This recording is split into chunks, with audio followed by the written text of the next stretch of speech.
नरेंद्र मोदी की राहुल गांधी? राहुल गांधी. आजकाल बघितलं तर पेपरफुटी सगळ्यात जास्त होती आणि ते होण्याचं कारण सिस्टीम असं वाटतं की आहे. त्यांनी ही संधी दिली ही खूपच मोठी आमच्यासाठी नाही का. म्हणजे हा विचार केला असं कोणी आजपर्यंत विचार केला नाही. फॅसिलिटी उपलब्ध केले पाहिजे. परत करप्शन होतं ते बघितलं पाहिजे त्यांनी. अजून पेपर लीक नाही झाले पाहिजे. आणि आम्हाला एवढंच अपेक्षा आहे की त्यांच्याकडनं की जे आत्ताचे जे प्रकरण आहेत सगळे की नीट पेपर फुटी प्रकरण असेल किंवा इतर कोणत्या त्या गोष्टी घडल्या नाही पाहिजेत. मग तसं काही होऊ नये म्हणून सगळ्यात महत्त्वाचं की जे सिस्टीम आहे त्याच्यामध्ये सगळ्यात महत्त्वाची परीक्षा सिस्टीम जे आहे एक्झाम सेंटर आहे ते व्यवस्थित असावं एवढीच एक शिक्षक म्हणून अपेक्षा आहे सगळ्यात. आपली जी सिस्टीम आहे पेपर घेण्याची ती जरा बदलली पाहिजे जेणेकरून पेपर लीक होणार नाही. घरातल्यांना खूप छान वाटलं की विद्यार्थ्यांच्या प्रश्नांचं उत्तर देण्यासाठी राहुल गांधी स्वतः तिथं उपस्थित आहेत. हे ऐकून घरच्यांना खरं तर खूप छान वाटलं आणि आम्हाला सुद्धा खूप छान वाटते की एवढं छान व्यक्तिमत्व आमच्यासोबत बोलणार आहे. तर ते आम्हाला पण खूप प्राऊड फील होते त्या गोष्टीसाठी. त्यासाठी खूप थँक्यू. सध्या आपण पुण्यातील छात्रों की गूंज या कार्यक्रमात आलो. या ठिकाणी राहुल गांधी येणार आहेत आणि विद्यार्थिनींशी संवाद साधणार आहेत. आपल्यासोबत काही विद्यार्थिनी आहेत. आपण त्यांची भावना जाणून घ्या. ते कशा पद्धतीने या कार्यक्रमाकडे बघतात, कशा पद्धतीने राहुल गांधीकडे बघतात. काय वाटतं राहुल गांधीचा कार्यक्रम कसा आहे आणि कसं तुम्ही त्यांना कशा पद्धतीने बघता?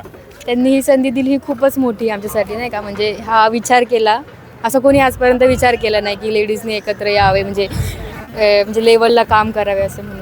कसं वाटतं तुम्हाला राहुल गांधीकडे बघून? काय वाटतं कशा प्रकारचे नेता आहेत असं वाटतं तुम्हाला? तसे ते खूप छान आहेत. म्हणजे ह्या डिसिजन घेतला तो म्हणजे आम्ही चांगलाच विचार करतो त्यांच्याबद्दल. शिक्षण व्यवस्थेवरती बोलणार आहे. काय तुम्हाला वाटतं काय शिक्षण व्यवस्थेमध्ये आपले दोष आहेत आणि काय सुधारणा करायला हव्यात अशा अपेक्षा काय त्यांच्याकडून? फॅसिलिटी उपलब्ध केले पाहिजे. परत करप्शन होतं ते बघितलं पाहिजे त्यांनी. अजून पेपर लीक नाही झाले पाहिजे त्याच्यावरून. पंतप्रधान म्हणून तुम्ही कुणाला बघणार 2021? नरेंद्र मोदी की राहुल गांधी? राहुल गांधी.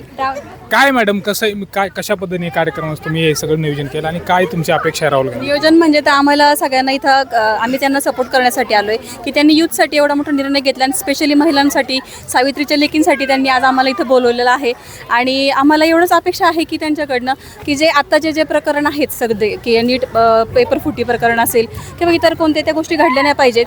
जर हे मुलं जे मोठ्यांची मुलं आहेत ते जर असे पेपर बघून म्हणजे पेपर फुटी करून जर पास होणार असतील तर आपली जे पुढचं आयुष्य आहे किंवा आमचे जे जीवन जर डॉक्टर वगैरे होणार असेल तर आम्ही अशा लोकांच्या कशा हातात देणार की ज्यांना की ते पेपर अभ्यास न करता पेपर फुटी किंवा असे हे करून जर पास होणार असतील तर भावी इंजिनियर म्हणा किंवा भावी डॉक्टर जे असतील ते कोणत्या लेवलचे असतील हे आपण याच्यातनं समजू शकतो. एकंदरीत मॅडम काय नेमकं महिलांच्या सुरक्षेवरती बी आहे कारण खास विशेष विद्यार्थिनीसाठी हा कार्यक्रम ठेवला आहे. तुम्ही त्याकडे कसं बघता? का जर तुम्हाला राहुल गांधीला प्रश्न विचारायची संधी मिळाली या सगळ्या तर काय विचारणार? नाही, सगळ्यात महत्त्वाचं मुलांनी जो प्रयत्न केलेला असतो वर्षभरामध्ये, कारण ॲज अ टीचर बघितलं तर सगळं वर्षभरामध्ये मुलं खूप मेहनत करत असतात आणि अशा वेळी जर त्यांना पेपर फुटीसारखा जर सामना करायला मिळत असेल तर त्यांचं पूर्ण आयुष्य उद्ध्वस्त झालेल्याचं दिसतं.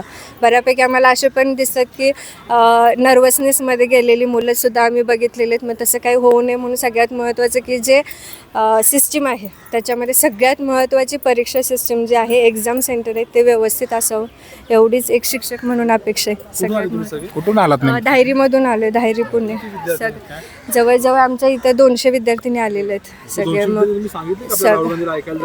हो सगळे नाही असं काही स्पेसिफिक नाही सांगितलं. फक्त महिलांचे प्रश्न आहेत त्याच्यासाठी काही बोलायचं असेल विद्यार्थिनींना काही प्रॉब्लेम आहे का असं फक्त सांगितलं होतं.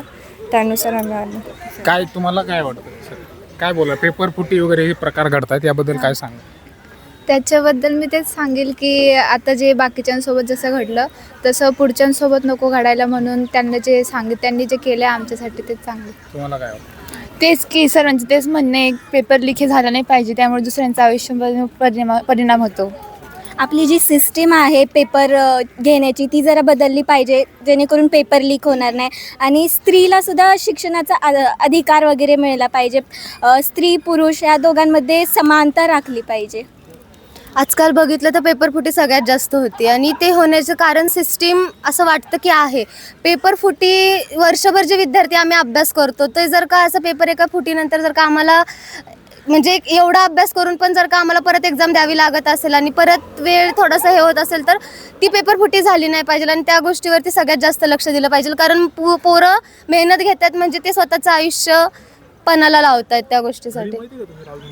Yes sir. घरातल्यांना खूप छान वाटलं की विद्यार्थ्यांच्या प्रश्नांचं उत्तर देण्यासाठी राहुल गांधी स्वतः तिथं उपस्थित आहेत. हे ऐकून घरच्यांना खरं तर खूप छान वाटलं आणि आम्हाला सुद्धा खूप छान वाटतं की एवढं छान व्यक्तिमत्व आमच्यासोबत बोलणार आहे, तर ते आम्हाला पण खूप प्राऊड फील होते त्या गोष्टीसाठी. त्यासाठी खूप थँक्यू. मोदी पण आले होते की परत पेपर फुटून असं इन्स्टावर हॅलो फ्रेंड्स वगैरे केलं की त्यांनी? पण इन्फॉर्मेशन आमच्यापर्यंत नव्हती पोचली, पण खूप छान वाटते की आम्हाला त्यांच्याशी बोलायला भेटणार आहे. Thank you sir. त्यांना माहिती आहे की आपण अभ्यास कसा करतोय. त्यांनी दोघे पण सायन्सला स्कॉलर असल्यामुळं प्रॉब्लेम त्यांचा तोच येईल की भविष्यामध्ये त्यांच्या बाबतीत असं काही घडू नये म्हणून त्या बोलतील. ठीक आहे, चला थँक्यू. एकंदरीतच जे काही देशामध्ये पेपरफुटीचे प्रकरण झाले किंवा जे काही महिला सुरक्षेचा जो मुद्दा आहे त्याबाबत राहुल गांधी काहीतरी प्रश्न त्यांना विचारून त्यांच्याकडून काहीतरी अपेक्षा याबाबत केली जात आहे. व्हिडिओ जर्नलिस्ट प्रीतम पुरोहित सौद, मी परसराम खंदारे, डिजिटल प्रभात.